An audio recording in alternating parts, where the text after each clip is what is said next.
You thought pain would break you. It was shaping you. The fire isn't your enemy, it's your rebirth. Have you noticed your worst moments revealed your truest self? There is a point in every honest life when the ground gives way, a phone call you didn't expect, a door that closes without explanation, a night so long the clock seems to stop. In those hours, it's tempting to believe the story is over. But the Stoics looked at the same darkness and saw a furnace, not a place of punishment. Adversity doesn't arrive to erase you, it arrives to reveal you. Marcus Aurelius, writing to himself in the middle of war and illness, kept returning to one practice. Guard the mind, accept the facts, move according to virtue. He knew peace wasn't the absence of weight, it was the ability to carry it without breaking. Epictetus, born into bondage and pain, taught the same hard mercy. You can't command events, only your response, and your response is where character lives. Think about your own life for a moment. The morning you woke with a chest full of gravel and still went to work. The evening you sat in the car outside the house, hands on the wheel, breath thin, and chose not to text the person you knew would make things worse. Small choices. That's where resilience is built, not in applause, but in private. I remember a night like that. A job gone, a plan collapsed, a silence so loud the walls hummed. I stared at the ceiling and felt the old self crack, the one that needed control, approval, guarantees. Inside, a sentence formed. If I carry this well, I become someone I respect. It wasn't inspiration, it was a decision. From that point forward, the pain didn't vanish, but it stopped being the enemy.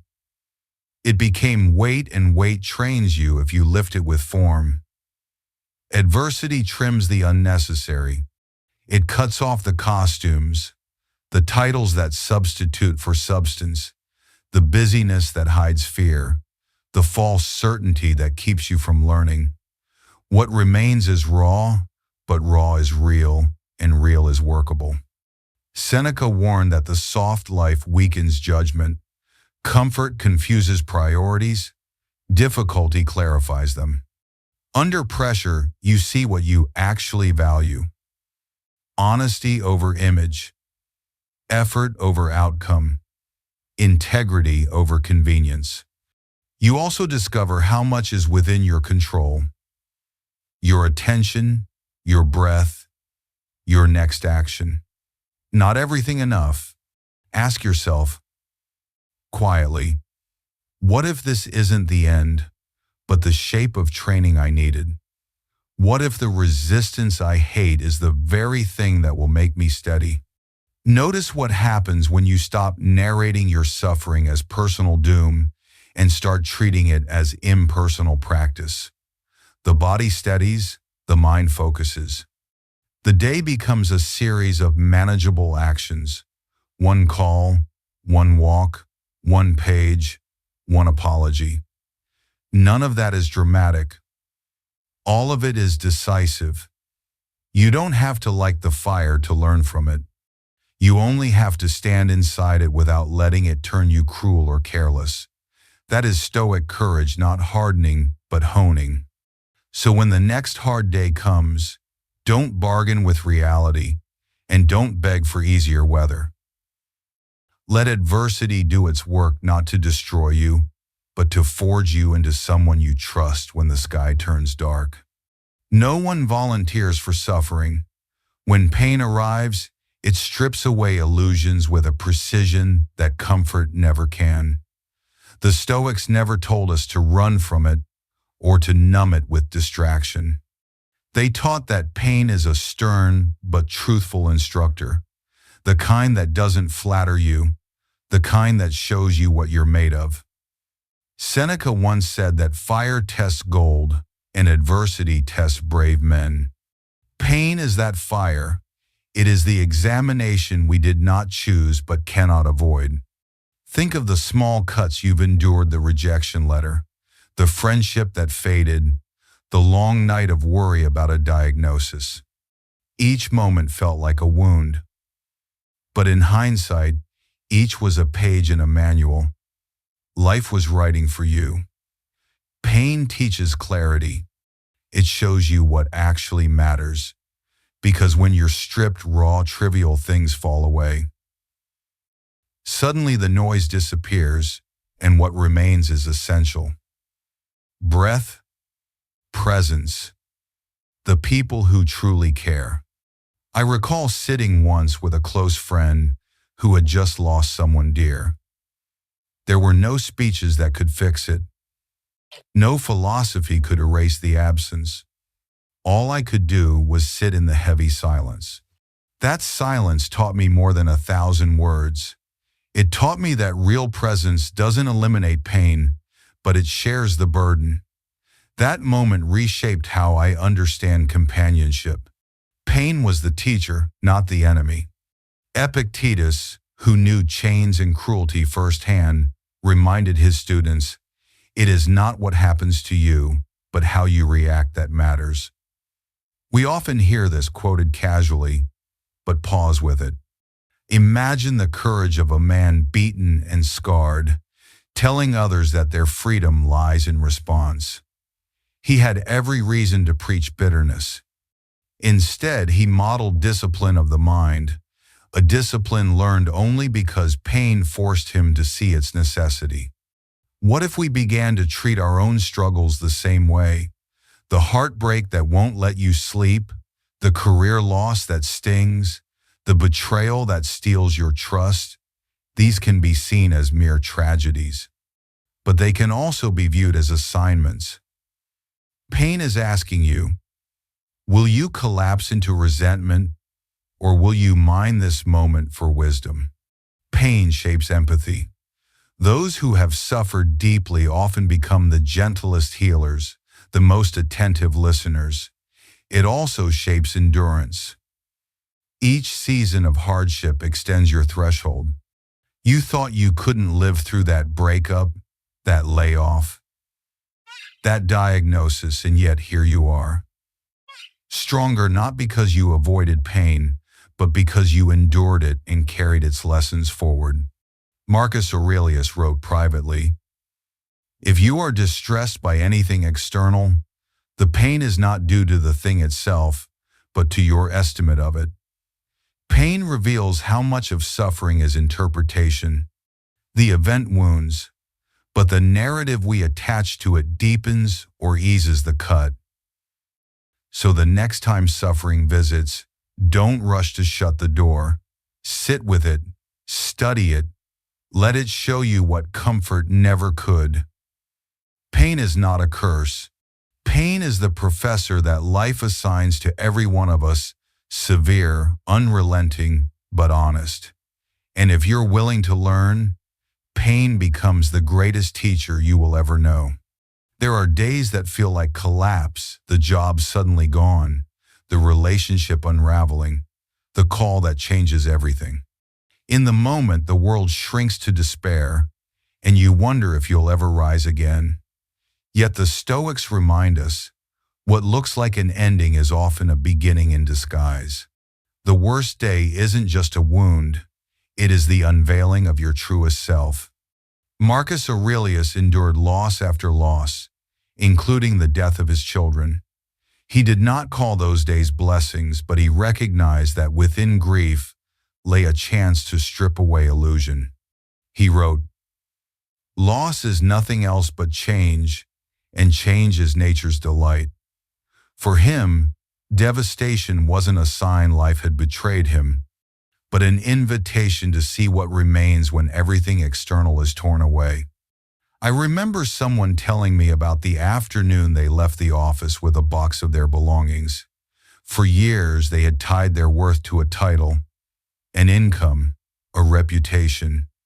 That day, sitting in traffic with the box on the passenger seat, they felt hollow and yet strangely free. "I realized I wasn't my business card," they said. "I was still me, even stripped of it all.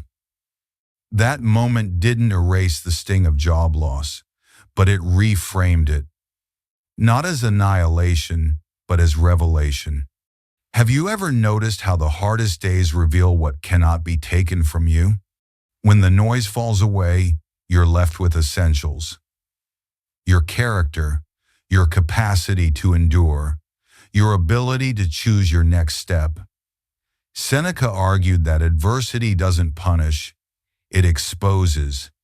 Pain peels back the layers we've clung to: possessions, titles, approval, and leaves the core intact. What feels like destruction may be the unveiling of who you've always been. Epictetus, crippled and enslaved, taught that the body may be broken, but the will remains free. His worst day, when his leg was shattered by a master, did not define him by limitation. It defined him by resilience. He became a philosopher whose words still echo 2 millennia later. His suffering didn't end him. It launched him into a deeper truth. Your worst day can serve the same role. Think of a storm tearing through a forest.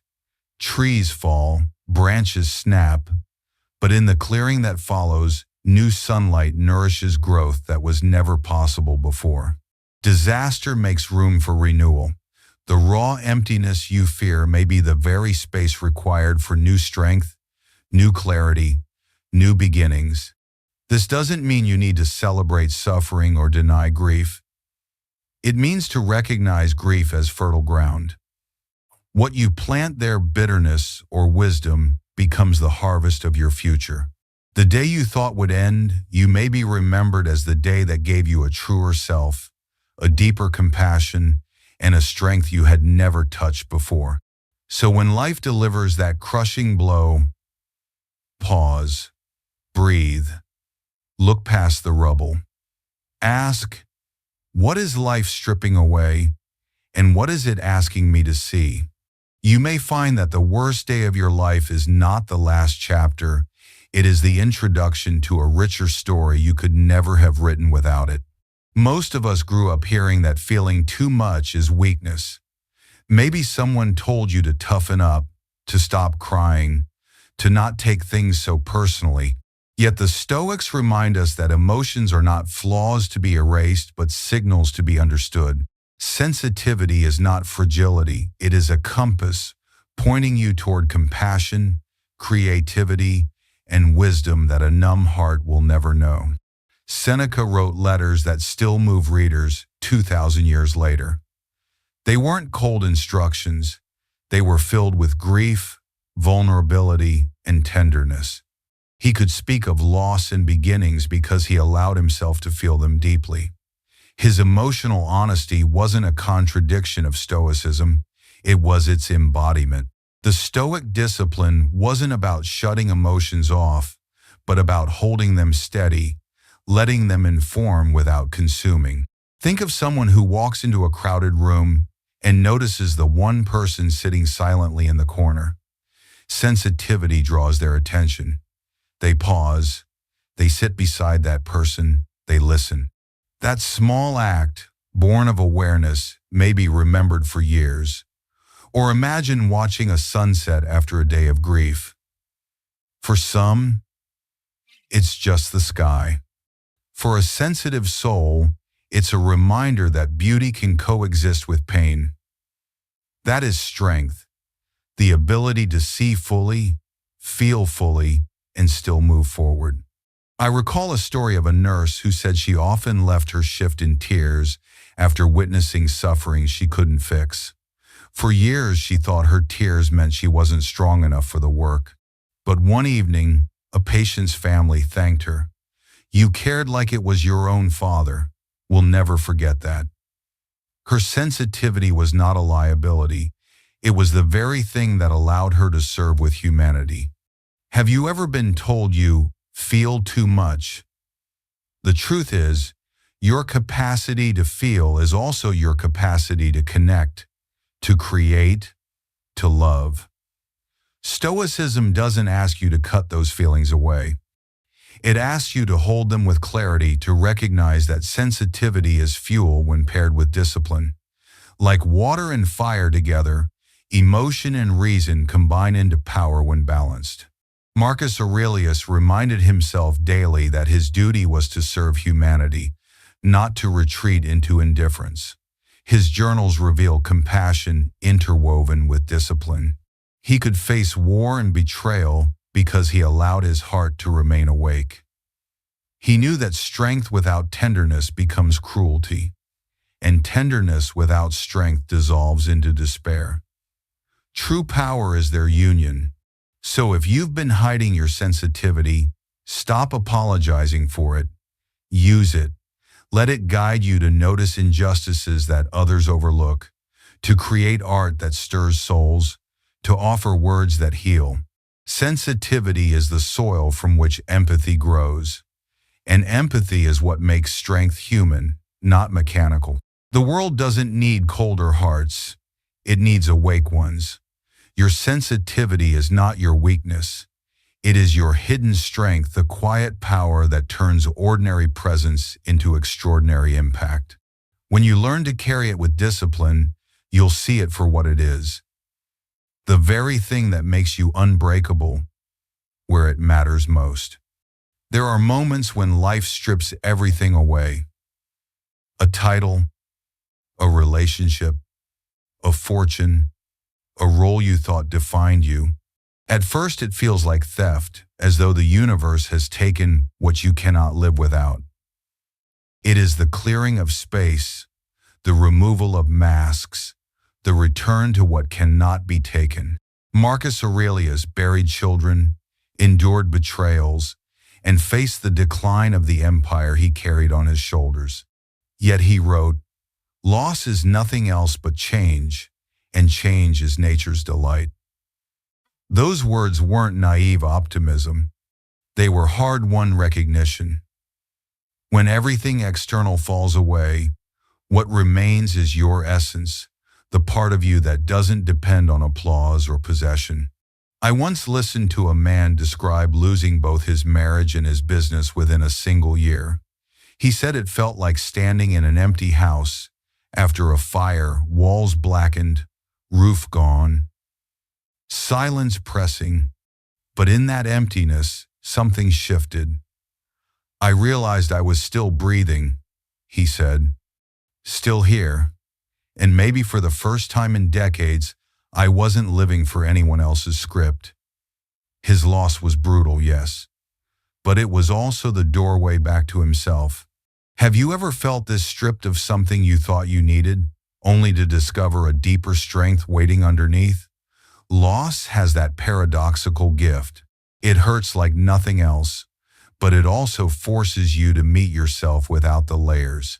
Seneca argued that fortune's gifts are never truly ours, so when they're taken, we shouldn't collapse as if our soul had been taken too. True wealth, he insisted, is carried within. Loss tests this truth. When the job dissolves, you discover whether your worth was tied to a paycheck or to your integrity. When a relationship ends, you learn whether your identity depended on another's validation or on your own groundedness. Loss feels like subtraction, but in time you realize it is also revelation. It shows you what cannot be removed. Think of winter. A tree stripped bare looks dead, its branches skeletal against the gray. But beneath the soil, life is gathering, roots deepening, strength consolidating for spring. Loss is winter for the soul, outwardly empty, inwardly preparing. When you see it that way, the silence of loss becomes less like annihilation and more like incubation. Epictetus, once enslaved, knew this intimately. Everything external had been taken from him, freedom, safety, even health, when his leg was broken. Yet he insisted, "We cannot choose our circumstances, but we can always choose how we meet them." But it gave him the inner authority that turned him into a teacher whose words outlast empires. So when you face loss of status, of possessions, of dreams, pause before assuming you've been diminished. Instead ask, What has been taken that was never truly mine? What remains that is unshakably me? That shift in perspective can transform loss from devastation into pilgrimage, leading you back to your most unconditioned self. Steady, pure, and real. Every life carries a vision, a career you thought would define you, a relationship you believed was forever, a dream you nurtured since childhood. And then, one day, that vision fractures. The contract is canceled, the partner leaves, the door closes. In that moment, it feels like life has betrayed you. But the Stoics remind us, broken dreams are not proof of failure. They are course corrections, redirections toward a life more aligned with who you truly are. Epictetus told his students not to demand that events happen as they wish, but to wish them as they happen. On the surface, that can sound like surrender. But look closer. He wasn't telling them to give up ambition. He was freeing them from the prison of clinging to a single outcome. A rigid dream can blind us to opportunities the world is quietly offering. I once met a woman who spent 10 years building a bakery. It was her dream since college. When a fire destroyed everything, she felt her life was over.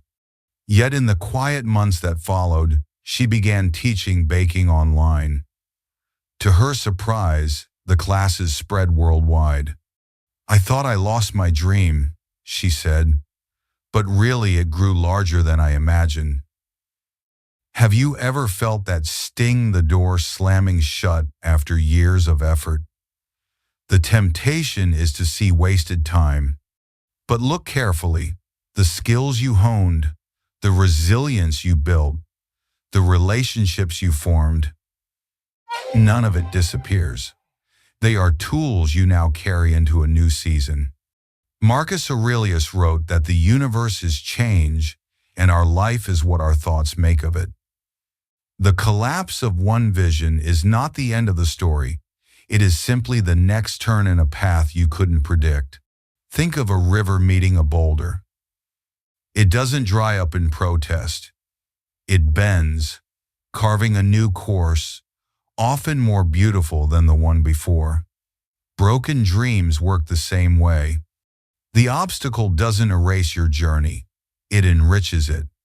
It forces creativity, adaptability, and humility, qualities no easy success can ever give.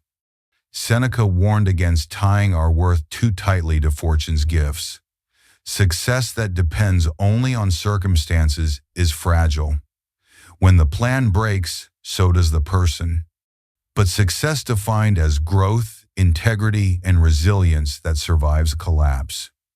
Broken dreams then become refining fires, shaping you into someone less attached to outcomes and more devoted to living fully in the present. So when you face the ashes of a dream, let yourself mourn. Grief is natural, but don't confuse mourning with meaninglessness. What feels like an ending may be an initiation into a truer life, one you couldn't see while clinging to the old story. The dream broke not to punish you, but to redirect you to something larger, wiser, and more authentically yours. There comes a moment when the old life no longer fits. The job that once gave you pride now feels like a cage. The relationship that defined you has grown silent.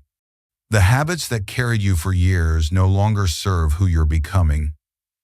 At that threshold, you face a choice. Cling to what is familiar or dare to begin again.